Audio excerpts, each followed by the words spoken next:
Hello and welcome to our State of Affairs portion of the program, where we're very pleased to be joined by Elena Mejia, Likosova.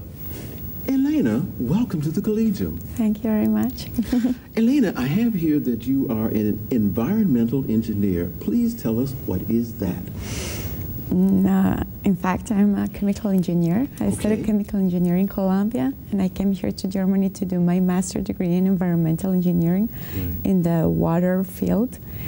And yeah, it's like the protection, the engineering part of the protection of the water. And right now the idea is to receive my PhD. Congratulations. And where are you studying? No, I did my the master thesis, I did it in TU Hamburg. Yeah. Right now I'm working as a researcher at the TU Dresden, but I'm going to do my PhD in Australia, in the University of Queensland, in Brisbane. So when do you travel to Australia? Next week, I think. Oh, so we better hurry up then. Yeah, I think. There's a very distinguished lady we want to talk about a little bit about. So please tell us about Galina Likosova, please. Okay, that's my mother. Okay. She comes from Russia. Okay. Okay, I'm Colombian, but my father, he went to Moscow to do his PhD, and there he met her.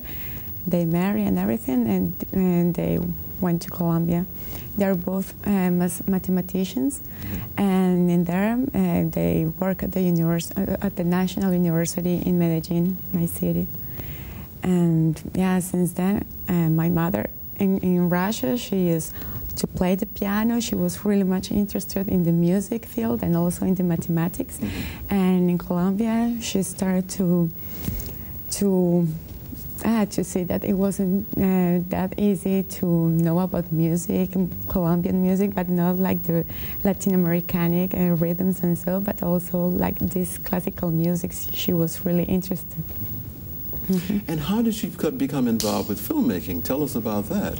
Okay, so since 1994, she started to create this whole program about 1,000 years of music in the world. And at the beginning, she was just giving lectures and live concerts at the university. She studied with Russian composers and German composers and everything. And then when she became aware that in Colombia we had as well classical music composers, she said, okay, we should rescue this cultural heritage we have and show it to the people and everything. And obviously, right now it's like the audiovisual is like the most important, and everything. Everybody aches to see everything on TV and everything. So she decided to talk with Hernán, and they say, okay, let's do like documentaries about these composers and show to the people so they get aware of what we have, what we also have. How interested do you find the population there in Colombia and the people who support these kinds of cultural endeavors? How much support does she really get in that area? It's quite difficult because obviously we are known by the Latin American rhythm like salsa, merengue, vallenato, things like this. Yeah, reggaeton, I don't know. And the classical music, everybody thinks about, okay, classical music that comes from Europe and nothing else, and it's quite old, let's say, yeah. But yeah, it has been quite hard, but with the time, the people, she had caught their attention, and that's quite important.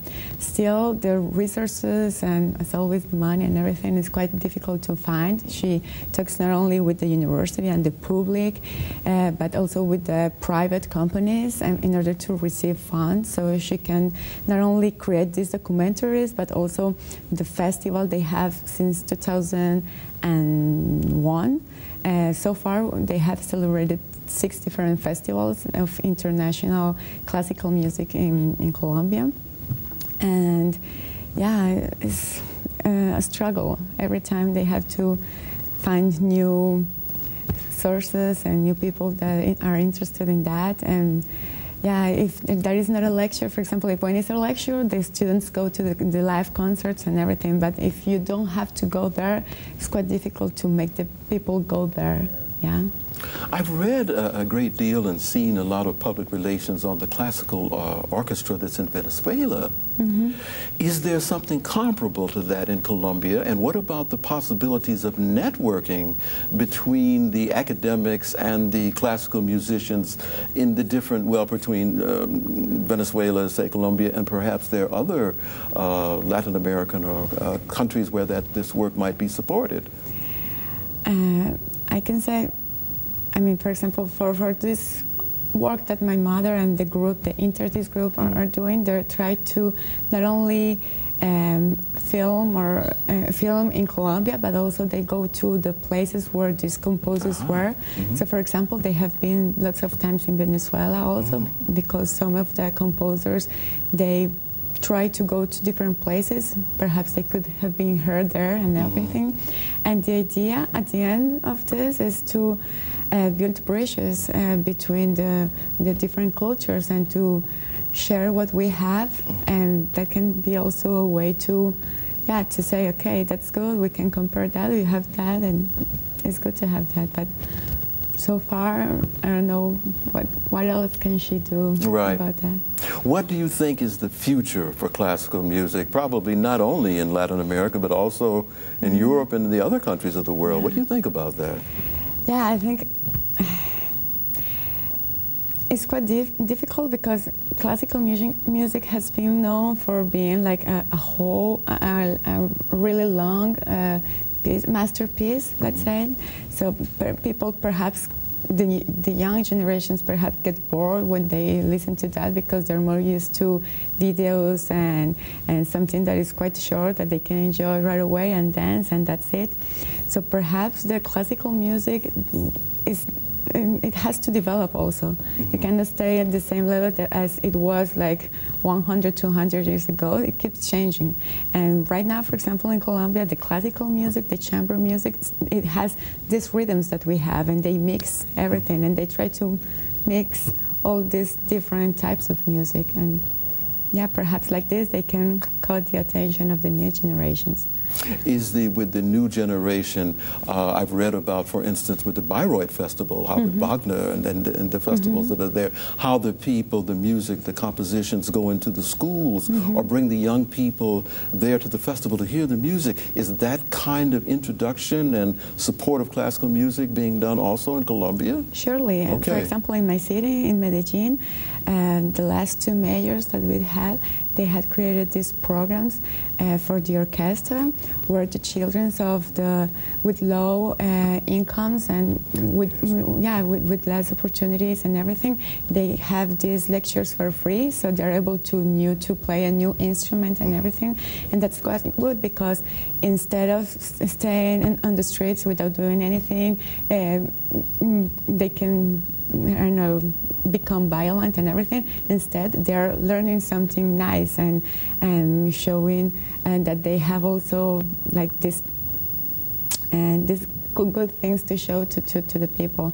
And yeah, I think they not only play in Colombia, but they also play for the Pope in Rome and everything. These orchestras. Great. And everything is focused on avoid that the young generations become violent in Colombia. So music always helps to that, and it doesn't have to be like rock, pop, or salsa. It can also be classical music as well.